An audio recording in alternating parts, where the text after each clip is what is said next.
Games nowadays are too complex, I want to play something more simple. Now this is more like it, 2 buttons and a D-pad.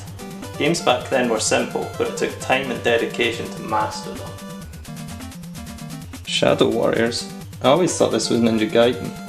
It's a weird thing about this generation, so many games have completely different names to identical counterparts overseas. It's weird, but that's how things work.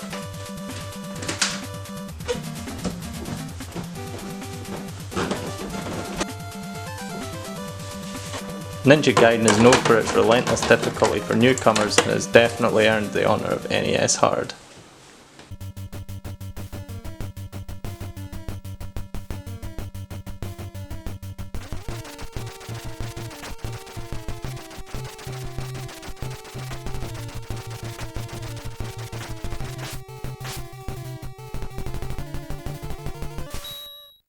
Ninja Gaiden was one of the first of its kind for a home console game. Full animated cinematic cutscenes with dialogue. Sure, it's text, but it doesn't need to be anything more. Funnily enough, I've played through this game many times and I've never once sat and actually watched the cutscenes. In short, the story revolves around Ryu Hayabusa, a skilled ninja from the Dragon Clan.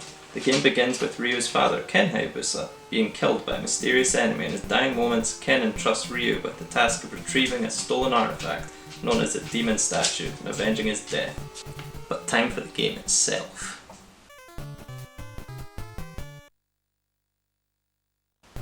There isn't much in way of controls. You move, you jump, you slash. Easy, right? They're so responsive and have aged incredibly well. The first stage perfectly sets you up for the challenges ahead. You're taught to do everything you need to do in the first minute of the game. One of the primary mechanics you'll need to master is wall jumping. It is essential that you get it down to a T, otherwise you'll really struggle in future stages. It's a short game when you consider there are only 6 levels with about 3 stages each, including the boss. The first boss is an absolute pushover. I don't understand why his hitbox is so short. It's weird, but any mercy the game throws in your direction, you shouldn't turn away.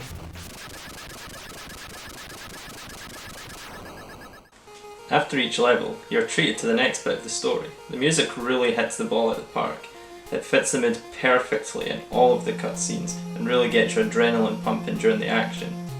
Straight after level 1 is where things start to get more difficult.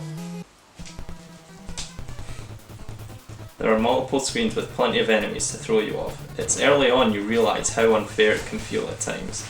You can pick up sub-weapons by slashing these unique objects found floating throughout each level. Some of them are better than others, but you'll quickly learn which ones are better where through experimentation. For example, using the ninja star to take out enemies far away can actually be fairly pointless. They'll respawn as soon as their spawn point goes off screen, and when they're throwing shit all around the place it can get quite annoying. But at least it goes both ways. You can force enemies to spawn off screen with clever movement. Now, the game being short is fairly inconsequential. You end up getting loads of game overs, and if it's your first time playing, you're going to take a long time beating it. But if you're experienced with the game and pretty good at it, it'll take you about 20 to 30 minutes. Assuming you can finish the fucking game anyway. And you've actually got infinite continues, so you have no excuse to turn the game off. It pushes you to the absolute limits of your patience, and it's so satisfying hearing the bosses explode once you're finally able to overcome them. Yes! For some reason, I always find it amusing trying to jump into the scoreboard as the screen fades out. Yeah. As the game goes on, you really need to anticipate what's coming next and just assume that every time you jump, something is going to come out to get you. Oh, fuck.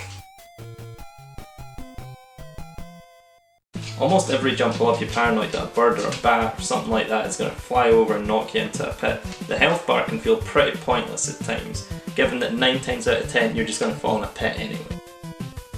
It can be a real pain in the ass getting far in a stage, not anticipating some bullshit enemy placement in the midst of slashing other enemies and getting killed. It can also be frustrating to make it to the boss, with little health left and then dying before you even get a chance to see what they're going to do. One of Ninja Gaiden's standout features is its visual design. It really pushes what the NES is capable of. The game's environments are richly detailed, featuring diverse settings such as the beginning city, ancient temples and treacherous forests. Each level is visually distinct, with vibrant colours and atmospheric backgrounds that add depth and dimension to the game world. The The graphics hold up really well when playing on a CRT TV, one of these big old fuckers, but when you put it on one of the newest displays with their nice crisp graphics, such as using the NES Mini or maybe even the Switch Online, it doesn't hold up quite as nice. The animation is snappy and it helps to feel like every input is immediately registered in the game, which in a game like this is a necessity. As the game progresses, you'll find yourself feeling more and more invested. You can't turn off the game now as you'll need to start from the beginning. This part of the game right here expects you to awkwardly jump down and avoid a bird that spawns, but I say fuck that. Jump into the wall, take the hit, jump through the wall. Up yours, you piece of fuck.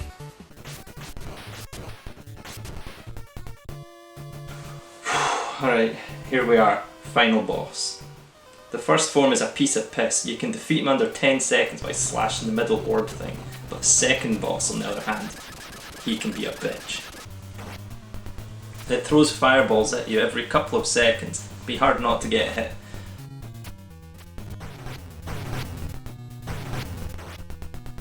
No, no, no, no, fuck! What? It sends you all the way back to the start of the level. After one try?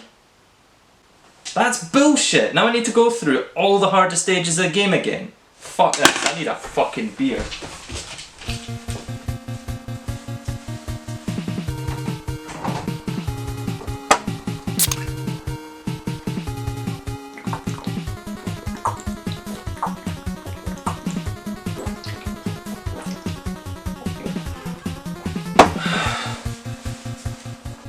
Make me play through the hardest fucking stages of the game again. I don't fucking think so.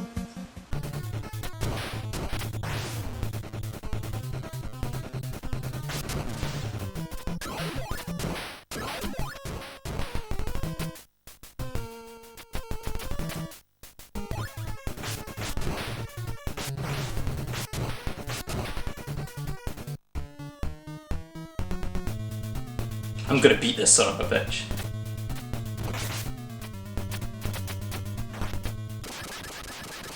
Oh my god, I killed him! Final form, final form.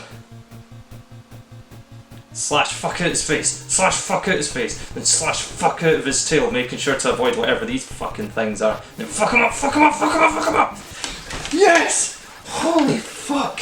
I defeated Ninja Gaiden. Yeah, teabag him, teabag him, teabag him! Yeah! And then the game rewards you with the final cutscene. In conclusion, its challenging gameplay, gripping storyline and amazing music have secured its status as a true classic. Whether you're a fan of retro gaming or simply appreciate finely crafted action games, Ninja Gaiden is a must play. Now the follow-up games in the trilogy really improve a lot on what the first game does, but it also does a few things that fuck you over here and there. Now I plan at looking at them both in the future, but until then, as Ninja Gaiden puts it, thanks for watching, and I'll see you next Tecmo.